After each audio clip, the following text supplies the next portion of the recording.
Samtang 30 ka mga pamilya sa barangay Buhisan, Dakbayan sa Sugbo ang giawhag sa mga opisyal sa barangay ug mismo sa CCDRRMO sa paghikling sa luwas nga dapit.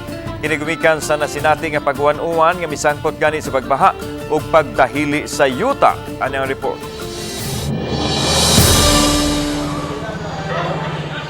Ang barangay Buhisan usa sa nakasinati og grabing epekto sa pagbaha tungod kay anaa kini sa kilid sa bukid ug sa sapa nga parehong peligro sa panahon nga mubundak ang uwan.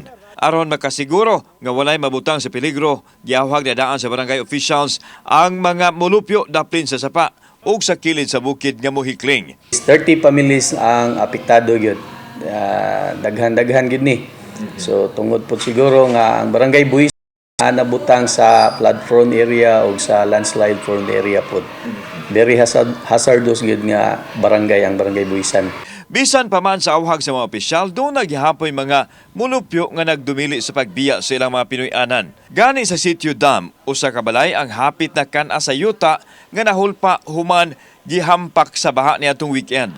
Halo na kini ilawom sa balay apan gipaayom kini sa tag-iya pinaagi sa pagpabutang og grip wrap sa kilid sa sapa aron makaalis sa tubig nga mohampak sa yuta nga nahimutangan sa ilang balay. Nangliki na usab ang yuta sa palibot ug mismo sa sulod sa balay. Gibutangan na kini og yellow line aron dili na papuy-an.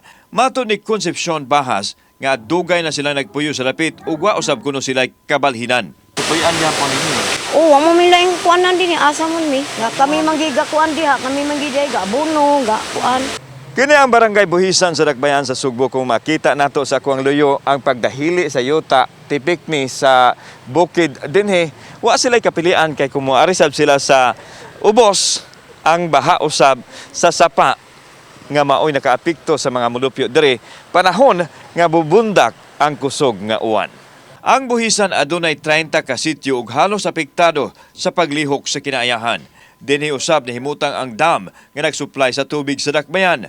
Mihimo na og intervention ang barangay pinaagi sa pagpamalit og mga kahimanan nga magamit sa ilang disaster team ug uban pa nga makatabang sa disaster response.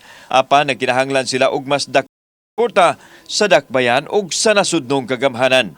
Usas ato ang gipangayo ron ang kuan man gyud katong lig-on nga riprap nga gikan gyud sa nasyonal kay ang barangay di man gyud ta ka-afford sa pag-implement basta main river na, no, although mahuman siguro ni murag tiguang na ta. Sa pikas bahin nakasinati usab og pagpangliki sa yuta ang pipila ka mga dapit sa barangay Budlaan matod sa Pangulo sa CCDRRMO Raquel Arce.